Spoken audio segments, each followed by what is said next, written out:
बघा, आई वडिलांनी जन्म दिला, पण राजकीय जन्म हा बाळासाहेबांना. बऱ्याच गोष्टी मी जाहीरपणे नाही सांगू शकत. बिलकुल.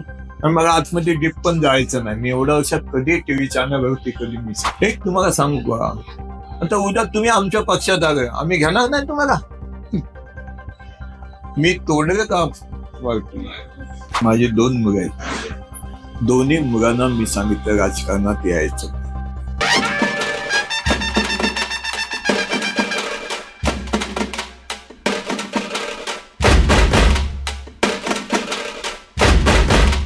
महाराष्ट्रातल्या सिनियर नेत्यांपैकी किंवा दिग्गज नेते आपण म्हणू शकता, त्या नेत्यांच्या यादींमध्ये एक नाव फार महत्वाचं आहे. 8दा ते निवडणूक जिंकून आलेले आहेत आणि बऱ्याच पार्टींमध्ये काम करून तळागाळातली सगळी राजनीती जाणून घेऊन आजपर्यंत ते इथपर्यंत आलेले आहेत. आज आपण बोलत आहोत श्री कालिदास कोलंबकरांबद्दल. तुमचं स्वागत आहे या चॅनलमध्ये. मला पहिला प्रश्न हे विचारायचा आहे की तुम्ही महाराष्ट्राच्या राजनीतीमध्ये बऱ्याच पार्टींना बराच वेळ दिलेला आहे. शिवसेनेमध्ये तुम्ही ग्रासरूट लेवलचे, म्हणजे एकदम शिवसेना जेव्हा घडत होती त्याला घडवण्यामध्ये तुमचा एक सिंहाचा वाटा आहे. तुम्ही खूप योगदान दिलेलं आहे. तेव्हापासून आतापर्यंतची महाराष्ट्राची राजनीती तुम्ही बघत आलेला आहात. तर त्या वेळच्या राजनीतीमध्ये आणि आतामध्ये काही फरक वाटतोय तुम्हाला? तेव्हाच जे राजकारण होतं, आज तसं पाहिलं तर मला आई वडिलांनी जन्म दिला, पण राजकीय जन्म हा बाळासाहेबांना. मी हाऊस मध्ये सुद्धा हे सांगितलंय. जे सत्य आहे ते सांगितलं पाहिजे. ते मी रेकॉर्डवरती, महाराष्ट्राच्या रेकॉर्डवरती मी आणले. आणि अशा परिस्थितीमध्ये काम करणारा मी एक कार्यकर्ता आहे. बिलकुल. साहेबांचे विचार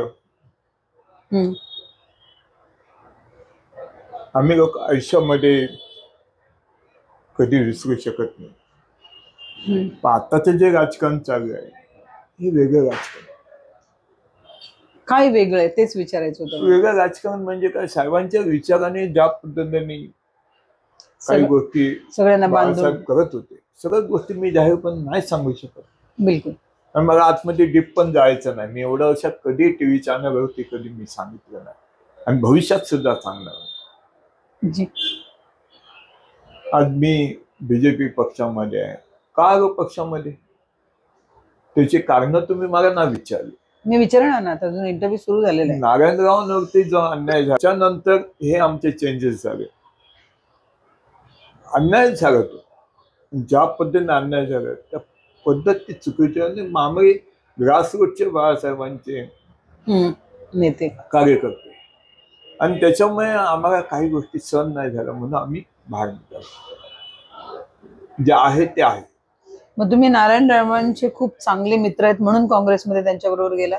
नाही, त्यांच्यावरती ज्या पद्धतीने अन्याय झाला ती पद्धत चुकीची आहे. शेवटी आम्हाला बाळासाहेब महत्वाचे होते. बिलकुल. आणि त्या पद्धतीने बाळासाहेबांना मनस्ताप होऊ नये म्हणून आम्ही बाहेर निघालो.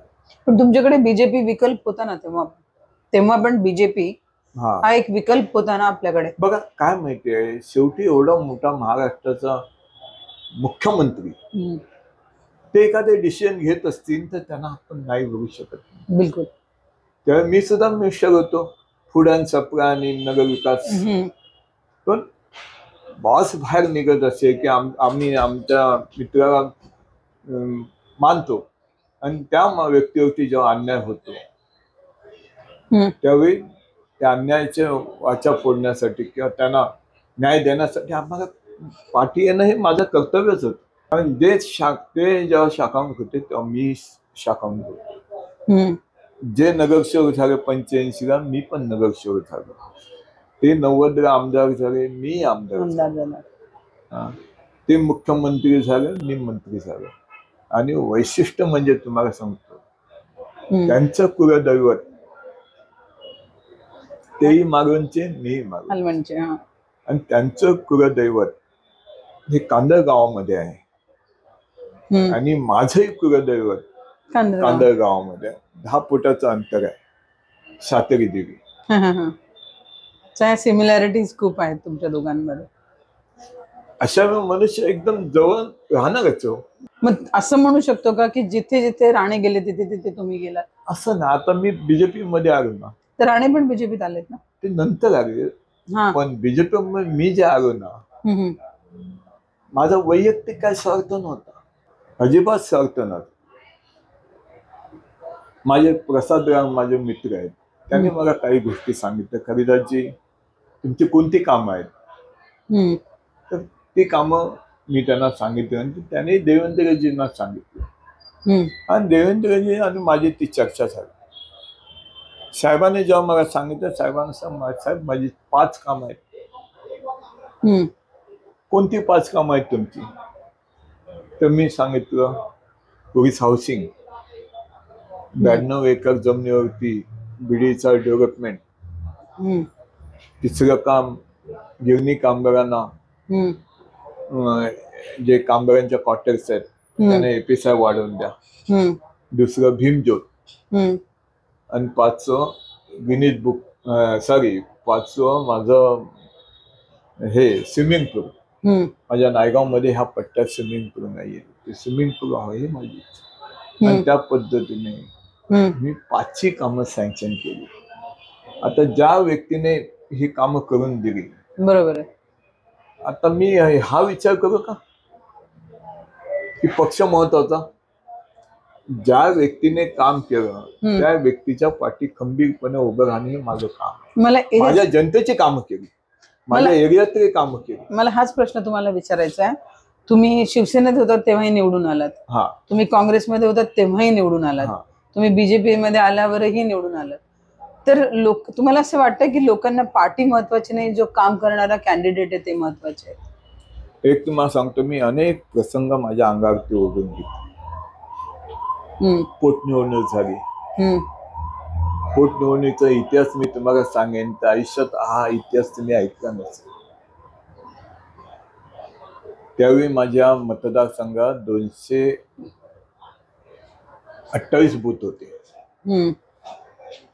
आणि त्या 28 बूथ वरती ह्या लोकांनी 228 शाखा उभ्या केल्या. 100 कार्यकर्ते आणि 1 शाखा, अशा 228 बूथ होती, 228 शाखा. आणि इतर गोष्टी काय केल्या निवडणुकीला लागतात त्याचा विचारूच नका. मग तुम्ही त्याला कसं फेस केलं? नेते मंडळी सकाळी यायचं आणि संध्याकाळी जायचं. त्याच्यामुळे एक मासा त्या निवडणुकीला पोटनिवडणूक तरी नारायणराव मला सांगत होते. नारायणरावांनी सांगते, कालिदास तू कशाला येतोय? काय तो मला तुमचं प्रिन्सिपल पटत असेल तर मी काय होऊ नये असं मी त्यांना सांगितलं. तर ते ऐकायला तयार नव्हते. मी आलोय, मी जाणार नाही. शेवटी ज्या प्रवेश केला त्यांना भेटलो मी सगळं. प्रत्येक 10 दिवसांनी कधी राजीनामा देऊ, कधी राजीनामा. नंतर ही पोटनिवडणूक झाली. पोटनिवडणूक नाही मत माझे 37,000 रिडिंग होतं. एवढी ताकद राहून सुद्धा 25,000 रिडिंग मी टिकवलं. पाण्यासारखा पैसा टाकला. पण कालिदास कळमकर जनता नायगावची कालिदास कळमकरांच्या पाठी उभी राहिली. बिलकुल. तुम्हाला सांगतो, हा जो माझा मतदारसंघ आहे तर 52 जातीचा मतदारसंघ आहे. माझा युबू बघा, हा माझा 200चा वार्ड अध्यक्ष आहे. मुस्लिम समाजाचा आहे. मुस्लिम समाज नाही म्हणते 40% आहे ह्या माझ्या मतदारसंघात. बाबासाहेबांचा अनुयायी नाही म्हणते तरी 40च्या पुढेच असेल. ओके. तुम्हाला मेन चॅलेंज काय आहे इकडे? मला चॅलेंज नाहीच आहे. तुम्हाला सांगतो, चॅलेंज मला जनता माझ्या पाठीची आहे. एकीकडे एक राजनीती खूप हिंदुत्ववादी चाललेली आहे आणि एकीकडे तुम्हाला लोकांना तळागाळाशी जोडून पण ठेवायचं आहे. तर तुम्हाला कुठे तफावत नाही वाटत? तुम्हाला असं मला तफावत काही वाटत नाहीये. हम्म. तफावतचा विषय येतो त्यावेळी माझे मतदार हम्म.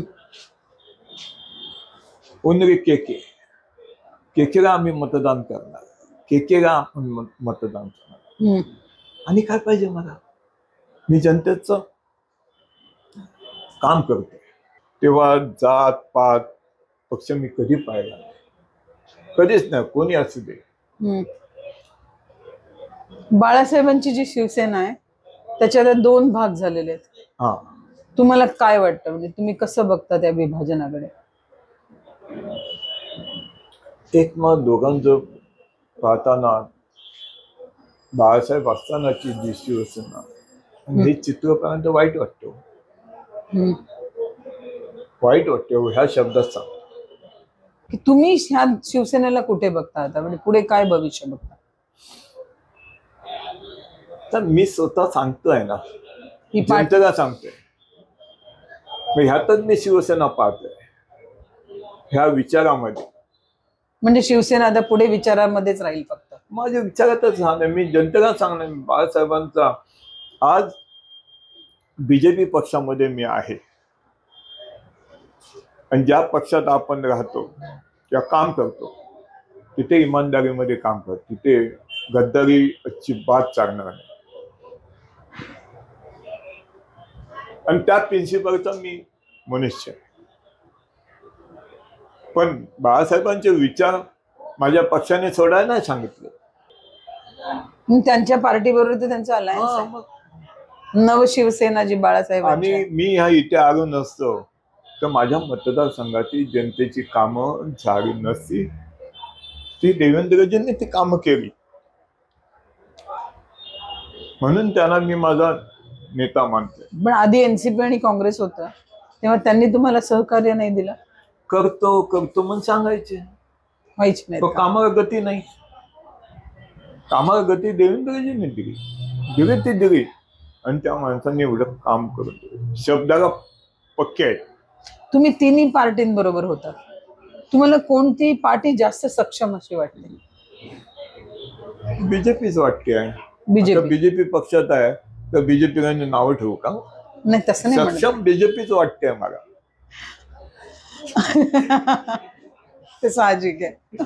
मला हे विचारायचं होतं तुम्हाला की आता जे महाराष्ट्रात समीकरण आहे महायुती आणि महाविकास आघाडी, ते पुढच्या भवितव्यामध्ये, पुढच्या फ्युचरमध्ये आता मनोज जरांगे पण उतरलेले आहेत, तिसरी आघाडी पण येते बच्चू कडूंची. तर तुम्ही हे राजनीतिक समीकरण कसं बघता? काही तुम्हाला एवढंच सांगतो मी, माझ्या राजकीय अनुभवातून मी सांगतोय. ही आमची नेते मंडळी आहेत आमच्या पक्षाची आणि युतीची. त्यामध्ये एकनाथ शिंदे काय, देवेंद्रजी काय आणि अजितदादा, हे तिन्ही नेते ग्रासरूटचे आहेत. एक तुम्हाला सांगतो, ग्रासरूटचे हे कार्यकर्ते आहेत, लोकांचे आणि जनतेची सुख दुःख अचूक जाणणार आहेत. त्यांना अपॉइंटमेंट नाही केलंय कोणी, ग्रासरूटनं घाम गाळून ते इथपर्यंत आले. देवेंद्रजी तर कामाची पद्धत तुम्ही पाहिली, जनतेच्या कामासाठी ते वन फिरत असतात, आणि अशा पद्धतीचे काम करणारी माणसं कुठेही फसू शकत नाही, ह्या मताचा मी आहे. पण देवेंद्रांवर एक आरोप पण आहे, पत्र सगळ्या पार्ट्या फोडलेल्याचा. एक तुम्हाला सांगू का, आता उद्या तुम्ही आमच्या पक्षात आले, आम्ही घेणार नाही तुम्हाला. मी तोडले का पार्टी? जो आला त्याला बोलवलं फक्त. तुम्ही आले तर आम्ही घेणार पक्षात तुम्हाला. येऊ नका म्हणून सांगणार का? प्रत्येक जण पक्ष वाढवण्यासाठी प्रयत्न करतो, कोणी आलं तरी. पण एक तुम्हाला सांगतो, देवेंद्रजींचं तसं पाहिलं तर मन मोठं आहे. 100% ताकद तुमच्याजवळ असताना पक्षाची, तुम्ही पक्ष वाढवण्यासाठी ती ताकद तुम्ही कमी केली. पक्ष वाढवण्यासाठी एकनाथ शिंदेना पक्षात घेतलं, त्यांना मुख्यमंत्री पद दिलं, आणि त्यांना ताकद दिल्यानंतर 50% जी ताकद आहे ती देवेंद्रजींना राहिली. हे पक्षाचे विचार असतील, परत अजून ती ताकद अजितदादांच्या रूपाने घेतली आणि 25% ताकद कोण पक्षासाठी घेर, कोण दुसरा तिसरा कोण कमी इथपर्यंत येईल का सांगा. पण देवेंद्रजींनी ते केलं वरचे आदेश पक्षासाठी, पक्षाचे आदेश मानले नाही. पण एवढी 25% ताकद राहून सुद्धा महाराष्ट्रामध्ये असं वाटत नाही जनतेला की यांच्याजवळ 25% ताकद आहे. नाही, पण ते 100% ताकदवर तेच आहेत आता सध्या. नाही, काम करण्याच्या पद्धती आहेत. ग्रासरूट मध्ये काम करणारी माणसं कधी डिसिजन घेताना घाबरत नाही. बिलकुल. कारण ते जनतेचे प्रश्न असतात, जनतेला न्याय देण्याचे ते इश्यू असतात. तुम्ही आरक्षणाच्या समर्थनात आहात? शेवटी मी भंडारी समाजाचा आहे, मी पण ओबीसी आहे, मी भंडारी समाज आहे. आणि भंडारी समाजाचं वैशिष्ट्य एक आहे. काय वैशिष्ट्य आहे? भंडारी समाज कधी कोणाजवळ वाकत नसतं, ताट मानेने घालणं, कधी कोणाजवळ हात पसरत नसतं. हे भंडारी समाजाचं वैशिष्ट्य आहे. तुमचे आता पुढचे संकल्प काय आहे? पुढचे संकल्प काय आहे? 9व्यांदा जर जिंकून आलात तर पुढे संकल्प काय आहे तुमचा? निवडून आल्यानंतर मुंबईचा बीएसटीचा जो इश्यू आहे तो मी हातात घेणार. कारण मुंबईतली बीएसटी हे सामान्य गरीब जनतेचं वाहन आहे. बिलकुल. आणि काही लोकांच्या डोक्यामध्ये वेगळे विचार आहेत की बीएसटी एखाद्या मोठ्या उद्योगपतीला द्यायचं प्लॅनिंग आहे. आज नाही म्हणते तर तुम्हाला सांगतो, एकूण मुंबई शहरामध्ये 70-75 एकर जमीन बीएसटीची रेसिडेंट आहे, 65 एकर कमर्शियल आहे. बीएसटीची जमीन उद्या बीएसटी बंद झाली तर कोट्यांनी पैसा येईल, हे काही लोकांची स्वप्न आहे. किंवा काही लोकांना हे करून बीएसटी विकत घेऊन प्रायव्हेटायझेशन प्रायव्हेट हे करायचं आहे त्यांना, असंही प्लॅनिंग आहे. माझं पांजव मत आहे ताई की मुंबई कॉर्पोरेशनच्या अंडर ही बीएसटी आहे. आज बीएसटीला 9-10 कोटी आमचं कॉर्पोरेशन मदत करते, कमिशनर मदत करतायत आणि ही बीएसटी चालते. बिलकुल. माझं एक पांजव मत आहे की शासनाने आपल्याच ताब्यात ठेवावं बीएसटी, कोणाच्या हातात देऊ नये प्रायव्हेटायझेशन. आणि आज फायनान्स नाहीये, फायनान्स कमी पडत असेल तर ही 75 एकर जमीन मुंबई शहरात जी आहे, हे कामगार राहत आहेत तिथे, यांना रिहाब करून शासकीय भावात तिथे घर द्या आणि जो शेअरचा भाग येईल तो विकून जो कोट्यांनी पैसा येईल तो बँकेमध्ये फिक्स ठेवा आणि उद्या भविष्य काळामध्ये त्या पैशावरती बीएसटी चालवा. कोणाचं भीक मागू नका.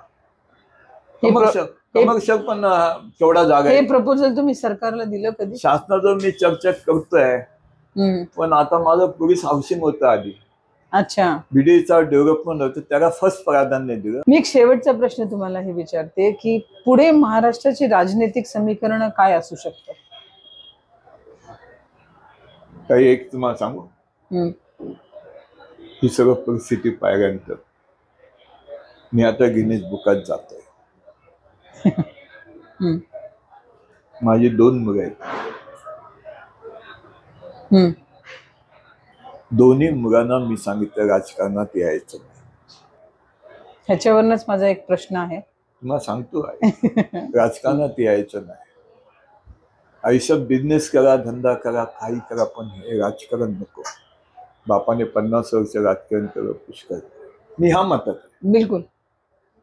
असे किती वडील आहेत? कारण आत्ताच्या इलेक्शन मध्ये सगळ्यांची मुलंच बघायला मिळतात आहेत, नातेवाईक बघायला मिळतात आहेत. नाही पटत तर आपली ही घराणेशाही पॉलिटिक्स मधली संपेल का? काही गोष्टी मला नाही पटत.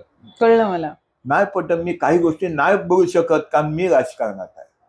अच्छा. मी एवढे दिवस तुम्ही का निर्णय घेतला ना असं कोणी मला विचारलं तर मी काय उत्तर देऊ? ते पण बरोबर आहे. काय उत्तर देऊ ताई सांगा ना. बिलकुल. म्हणून मला गप्प बसायला पाहिजे. उगाच काहीतरी इतरांचं उद्योगपती जसे सांगतात ना तसं काय सांगणं पण पण चुकीचं. आजकाल बरेच नेते बोलतातच एवढ्या करता की ते न्यूज मध्ये राहायला पाहिजे. पण ते न्यूज त्यांच्या जनतेमध्ये काही लोक बघा खरोखर बोलणार आहेत, खरोखर ग्रासरूटला काम करणार आहेत, त्यांना मनापासून. पण जे जनतेत कधून निवडून नाही आले ते बघत असतील. मी कसं आपल्याला नाही सहन होतो. मेहरबानी करा, मी कधी टीव्हीवरती येत नाही, ह्यासाठी येत नाही कारण मला सहन होत नाही काही गोष्टी. तुमचा जनतेसाठी काय मेसेज आहे? मला एवढं जनतेसाठी एवढी वर्ष माझ्या नायगावच्या जनतेने जी मला साथ दिली, माझ्या नायगावच्या जनतेला ते जे प्रतिस्पर्धी उभे राहिले, जनतेला विकत घेण्याचा सुद्धा त्या लोकांनी प्रयत्न केला, परंतु जनता विक्री गेली नाही आणि काम करणाऱ्या कार्यकर्त्यांच्या पाठी भक्कम उभी राहिली आणि मी ती कामाचे रिझल्ट पण दिले, असं काही नाहीये. आणि अशा पद्धतीने काम करणाऱ्या कार्यकर्त्याला न्याय ह्या नायगाव मतदारसंघाने दिलाय. आणि वैशिष्ट्य म्हणजे 52 जातीचा समाज हा माझ्या नायगावमध्ये आहे. त्यांना मी आयुष्यामध्ये कधी विसरू शकत नाही. पण माणसं हेच सांगतात मुंबई शहरात असून कसे काय तुम्ही निवडून येत. हे प्रत्येकाची बॅटिंग असते. बिलकुल. माझी राजकारणाची बॅटिंग वेगळी आणि ती बॅटिंग माझी यशस्वी झाली बिलकुल ह्या मताचा मी आहे आणि त्याच्यामुळे मला ते समाधान आहे. बिलकुल. हे होते कालिदास कोलंबकर, खूपच निष्ठावान आणि खूपच तळमळीने लोकांसाठी काम करणारे नेते. पार्टीत कुठलेही असले तरी लोकांनी त्यांना निवडून आणलेलं आहे आणि हे एक उदाहरण आहे की पार्टीपेक्षा कार्यकर्ता फार महत्वाचा असतो. जर प्रत्येक नेत्याने मनावर घेऊन काम केलं तर आपण असंच काहीतरी चित्र बघू शकतो पुढे सुद्धा. आणि तुम्हाला खूप खूप शुभेच्छा येणाऱ्या इलेक्शनसाठी आम्ही देतो. तुम्हाला जर हा एपिसोड आवडला असेल तर लाईक, शेअर, सबस्क्राईब करायला विसरू नका. परत भेटूया दुसऱ्या नेत्यांबरोबर दुसऱ्या एपिसोडमध्ये. तोपर्यंत नमस्कार.